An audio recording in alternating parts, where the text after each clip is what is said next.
로마서에서 복음에 대한 논의를 시작하기 앞서서 1장에서 그 발제로 이야기를 시작하는 거죠. 복음의 중요성과 복음의 필요성에 대해서 제시합니다. 로마서 1장 16절에서 17절 한번 읽어보겠습니다. 띄워주세요. 네, 중간부터 읽어볼게요. 이 복음은 모든 믿는 자에게 구원을 주시는 하나님의 능력이 됨이라. 복음에는 하나님의 의가 나타나서 믿음으로 믿음에 이르게 하나니. 네, 바울은 이렇게 1장 16절에서 17절 사이에서 우리가 복음을 깨닫는다면은 복음을 통해서 하나님의 능력을 알고, 그리고 우리를 용서하신 하나님의 능력을 알고, 그리고 우리를 용서하신 하나님의 의로운 성품을 알게 되어서 우리가 하나님에 대한 온전한 믿음을 가지게 될 것이다라고 이렇게 말합니다. 그렇습니다. 정말 안타깝고 되게 아이러니하지만 하나님의 능력과 하나님의 의로우신 성품은 우리의 죄, 우리의 약함, 우리의 모자란 모습을 통해서 증명되고 드러난다는 것을 우리는 알 수 있습니다. 우리는 죄에 대한 인식과 자신이 죄인이라는 자각 없이는 복음의 필요성을 느낄 수가 없습니다. 제가 전도할 때만 항상 느끼는 건데요. 제가 친구들한테 예수 믿고 죄 사함 받아야지, 용서 받아야지 라고 이렇게 말하면은 친구들이 항상 하는 반응이 나는 죄를 지은 적이 없는데, 나는 죄인이 아닌데 라고 하면서 나는 평생 떳떳하게 살았기 때문에 예수님 믿을 필요 없다라고 이렇게 말하는 이야기를 자주 들었습니다. 그 얘기를 들을 때마다 정말 죄에 대한 깨달음, 죄에 대한 인식이 복음을 받아들이는 데 있어서 얼마나 중요한 것인지에 대해서 제가 다시 한번 깨닫게 됩니다.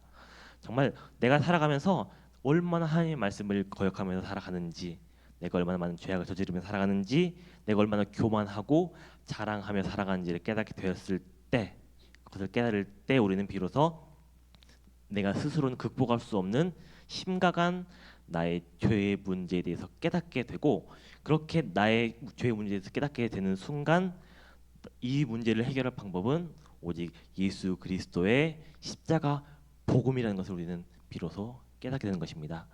그런데 그리고 우리가 그렇게 예수 그리스도의 십자가 복음만이 나의 유일한 소망이라는 것을 깨닫게 되었을 때 비로소 오늘 사도 바울이 말했던 것처럼 우리를 구원하시는 하나님의 죄 씻으시는 능력과, 그리고 우리를 포기하지 않으시고 우리를 구원하시겠다는 약속을 지키시는 하나님의 의로우심을 우리가 깨닫게 되는 것입니다.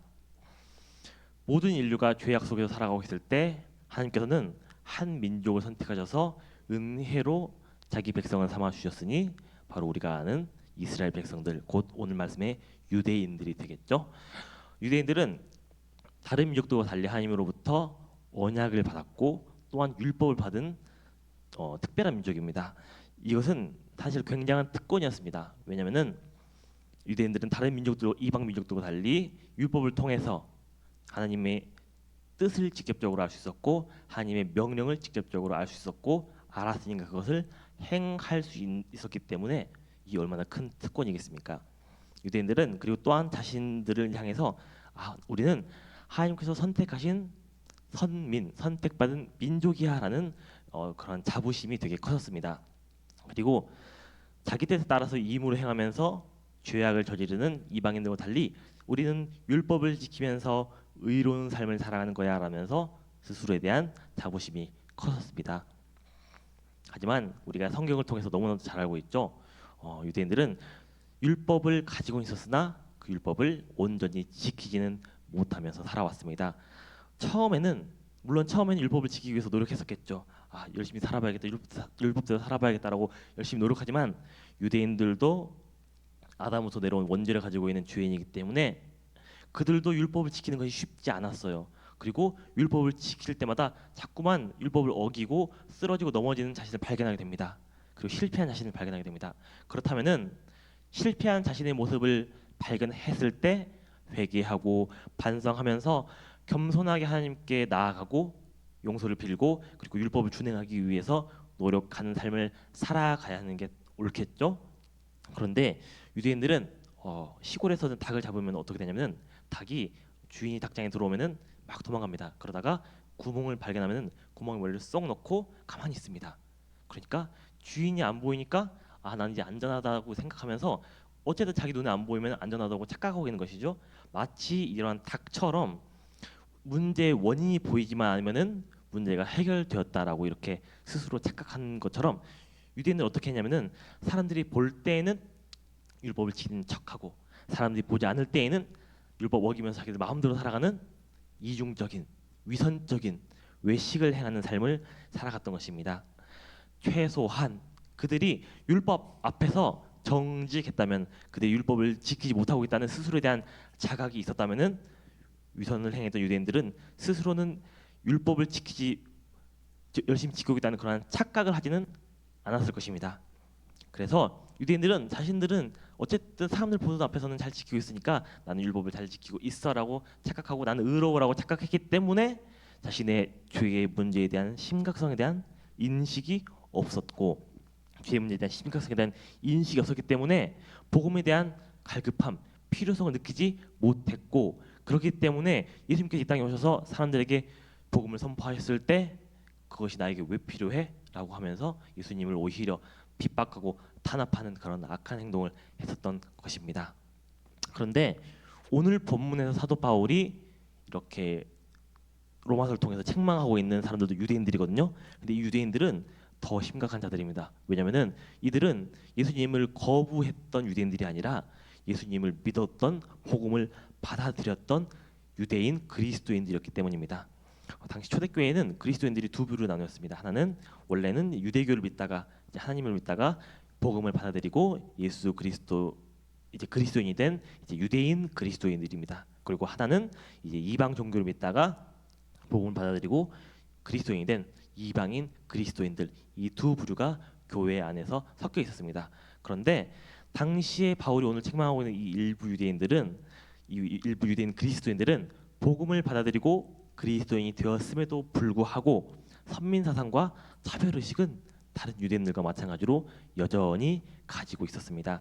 여전히 가지고 이 선민 의식과 차별 의식을 가지고 다른 이방인 그리스도인들을 대했고, 이방인 그리스도인들에게 자신들의 율법과 관습을 강요하면서 이거를 따라야지 진짜 하나님의 백성이다라고 강요했던 것입니다.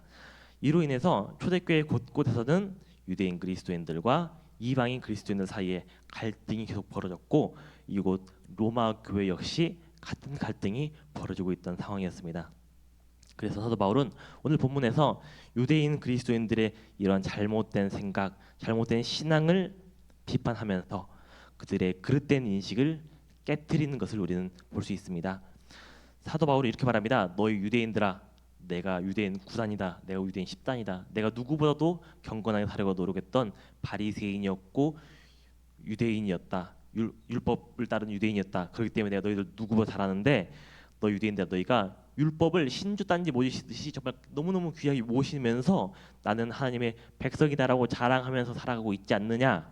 그런데 율법을 가지고 있다고 해서, 율법을 듣는다고 해서 너희가 의로워지는 것이 아니다. 너희가 율법대로 행할 때 비로소 의롭다 하심을 얻는다라고 바울은 이렇게 말하고 있습니다. 그런데 너희들 가슴에 손을 얹고 생각해 봐라. 너희가 율법을 정직하게 지켰느냐? 너희가 율법으로 이방인 그리스도인들을 가르치고 그들의 잘못을 책망하면서 정작 남들이 보지 않을 때, 아무도 없을 때에는 그 가르침과 그 선포를 스스로 어기는 표리부동함 너희가 보이지 않았느냐라고 하면서 사도 바울은 유대인 그리스도인들을 비판하고 있습니다. 그 모습 우리가 함께 로마서 2장 21절에서 23절을 통해 함께 보도록 하겠습니다. 함께 읽어보겠습니다. 그러면 다른 사람을 가르치는 내가 내 자신은 가르치지 아니하느냐? 도둑질하지 말라 선포하는 내가 도둑질하느냐? 간음하지 말라 말하는 내가 간음하느냐? 우상을 간음이 이전의 물건을 도둑질하느냐? 율법을 자랑하는 내가 율법을 범함으로 하나님을 욕되게 하느니라. 아멘. 너희가 그런 식으로 행동하면은, 스스로 하나님의 백성이라고 자랑하고 다니면서 그런 식으로 행동하면은 우리의 하나님의 이름이 이방인들 가운데서 너희 때문에 욕을 먹는다라고 사도 바울은 그들을 비판하고 있는 것입니다. 너희가 율법을 행하고 지키지 않는다면은 너희가 이방인들과 다른 점은 딱 하나밖에 없다. 그건 뭐냐면은 율법 없이 범죄한 이방인들은 율법 없이 망할 것이고, 율법을 가지고도 범죄한 너희들은 하나님의 말씀을 알고도 범죄하였으니 율법을 통해서 율법 말미암아 더 큰 심판을 받게 될 것이다라고 사도 바울은 그들에게 말합니다. 그래서 사도 바울이 결국 이러한 비판을 통해서 내린 결론은 무엇이냐면은 다음과 같습니다. 함께 로마서 3장 9절을 읽어볼까요? 함께 읽어보겠습니다.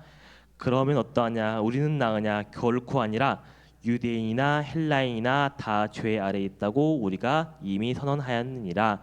20절을 이어서 읽어보겠습니다. 그러므로 율법의 행위로 그 앞에서 의롭다 하심을 얻을 육체가 없나니 율법으로는 죄를 깨달음이니라. 아멘. 율법을 가지고 있다고 해서 우리 유대인들이 헬라인들보다 나은 것이 하나도 없다. 우리는 이방인들보다 스스로 낫다고 여기거나 자랑할 것이 없다. 오히려 율법을 가지고도 율법대로 살아가지 못하는 자신의 그 죄악된 모습, 부족한 모습, 부끄러운 모습을 깨닫고 부끄러움과 회개로 하나님께 나아가라. 그것만이 우리가 살아갈 길이다. 그러면 하나님의 의의가 되시며 하나님의 능력이 되시는 예수 그리스도의 복음을 통해서 우리가 구원받을 수 있다. 오직 그것을 겸손히 믿으라라고 사도 바울은 가르치고 있는 것입니다. 여러분, 오늘 말씀은 비단 사도 바울이 유대인들을 향해서 책망하는 말씀이지만 직접적으로는 또한 유대인들뿐만 아니라 우리를 향한 말씀이기도 합니다. 물론 우리는 오늘날에는 유대인들처럼 율법을 지키지는 않습니다. 물론 우리가 예수 그리스도의 십자가의 은혜로 구원을 받는다는 것을 알고 있습니다. 하지만 우리 안에 있는 자아, 그러니까 우리가 성경 말씀을 따르고 지키고 교회 나오면서 스스로 나는 정말 의로운 사람이야, 난 성경 말씀대로 살아간 사람이야 라고 생각하는 스스로의 의를 높이려는 모습, 스스로의 어떠한 의를 자랑하고자 하는 그런 모습은 2000년 전 유대인들이나 오늘날의 우리나 똑같은 것을 우리는 깨달아야 할 것입니다. 하나님께서는 왜 유대인들을 하나님의 다른 민족들과 달리 자기 백성으로서 선포하시고 삼으셨던 것일까요? 왜 유대인들을 하나님께서 그들을 하나님 백성으로 삼으셨던 것일까요? 그것은 유대인들이 특별히 예쁘거나 특별한 구석이 있었기 때문에 그들이 아이고 이쁘다, 넌 우리 오늘부터 내 백성 해라라고 하신 것이 아니라 하나님께서는 세상 다른 민족들을 구원하시기 위한 도구로 사용하시기 위해서 제사장 나라로 사용하시기 위해서 그 목적을 가지고 유대인들, 이스라엘 백성들을 먼저 선택하셨던 것입니다. 그러므로 유대인들은 하나님께서 주신 그 언약, 하나님께서 주신 그 율법이 자기 자신들을 위해서 하나님께서 특별히 그들을 높이기 위해서 주신 것이 아니라 하나님의 사명, 온 세상을 복음화하는 하나님의 사명을 감당하기 위해서 주신 도구라는 사실을 깨달았어야 했었던 것입니다. 저를 포함해서 이 자리에 앉아 계시는 많은 성도님들 아마 거의 대부분일 겁니다. 아마 다른 민족들보다 먼저 부르심 받은 유대인들처럼 다른 사람들보다 먼저 하나님의 부르심을 받고 하나님 앞에서 먼저 그리스도인이 된 자들입니다. 우리는 그렇죠. 그런데 우리가 오래 예수님 믿는 것도 중요합니다. 하지만 그것보다 더 중요한 것은 우리가 먼저 하나님을 믿게 된 그것이 내가 똑똑해서 내가 잘나서 먼저 교회 나온 것이 아니라 철저하게 하나님께서 은혜로 먼저 우리를 부르셨기 때문이라는 것을 우리는 깨달을 필요가 있습니다. 또 하나님께서 왜 먼저 부르시냐면 우리에게 사명을 감당하기 위해서 먼저 부르셨다는 것을 우리는 기억하고 깨달아야 할 것입니다. 내가 직분 받은 것은 내가 나를 자랑하기 위해서가 아니라 하나님께서 나를 사용하시기 위해서 선택하고 부르신 하나님의 은혜라는 것을 우리는 기억해야 됩니다. 내가 교회의 공동체를 더 많이 섬기는 것 역시 내가 열심히 한다는 걸 다른 사람들에게 자랑하기 위함이 아니라 하나님께서 나를 더욱더 쓰실 수 있도록 기회를 주시고 은혜를 베푸시는 것이라는 우리는 깨달을 필요가 있습니다. 내가 성경을 많이 알고 있고 성경을 많이 읽는 것 역시 내가 다른 사람들한테 나 성경 이만큼 읽는다라고 자랑하는 것이 아니라 내가 이것을 통해서 다른 사람들에게 복음을 전할 수 있는 하나님께서 주신 귀한 은혜임을 우리가 기억해야 할 것입니다. 또한 내가 기도를 많이 하는 것 내가 자랑할 것이 아니라 다른 사람들을 위해서 더욱더 많이 기도하고 위해서 중보할 것을 하나님께서 우리에게 맡기시는 것입니다. 그런데 우리가 이 사실을 잊어버리는 순간 하나님의 은혜임, 내가 교회에서 열심히 할 수 있는 것, 교회에서 다른 사람보다 더 잘할 수 있는 것 이것이 하나님의 은혜임을 잊어버리는 순간 유대인들의 율법이 그들의 자기 이의가 된 것처럼 나의 직분과 나의 지식과 나의 섬김이 나의 예의가 되어서 나의 자랑거리가 되어서 다른 교회의 지체들을 거꾸로 판단하고 정죄하는 도구로 사용될 가능성이 높습니다. 여러분 유대인이나 이방인이나 하나님 앞에서 똑같이 부족하고 어리석고 모자란 죄인인 것처럼 이제 막 믿은 초신자분이나 아니면 교회를 오래 다닌 우리들 같은 우리나 하나님 앞에서는 똑같이 죄인이라는 것을 우리는 기억해야 할 필요가 있습니다. 그러므로 여러분, 나의 직분도, 나의 지식도, 나의 섬김도, 그 모든 것들이 나의 자랑으로 여길 것이 아니라 오히려 오직 예수 그리스도의 복음의 도구로서 정말 섬김을 위해서 겸손히 사용할 수 있는 우리 모두가 될 수 있기를 간절히 기도합니다. 기도하도록 하겠습니다. 하나님 아버지, 감사합니다. 오늘 말씀을 통해서 유대인 그리스도인들의 그들의 부족한 모습을 우리가 볼 수 있었습니다. 그들은 하나님의 특별한 선택을 받아서 하나님의 사명을 위해서 먼저 하나님의 백성이 되었으나 오늘 본문에서 유대인 그리스도인들은 그것을 통해서 이방인 그리스도인들을 정죄하고 그들을 비판하는 교만의 도구로 사용하는 것을 볼 수 있습니다. 하나님 아버지, 혹시 교회에 다니는 동안 나의 모습 가운데 오늘 말씀의 유대인 그리스도인들처럼 내가 하나님 앞에서 먼저 믿은 것 가지고 내가 하나님 앞에서 더 많이 알고 있는 것, 남도 더 많이 섬기는 것을 가지고 내 마음속에 은근히 자부심을 느끼고 나 스스로의 의로움으로 삼았던 적이 있다면 주님, 나를 용서해 주시옵소서.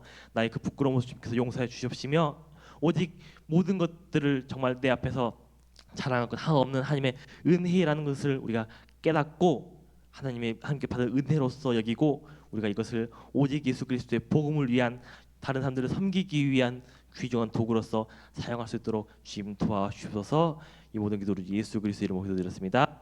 아멘.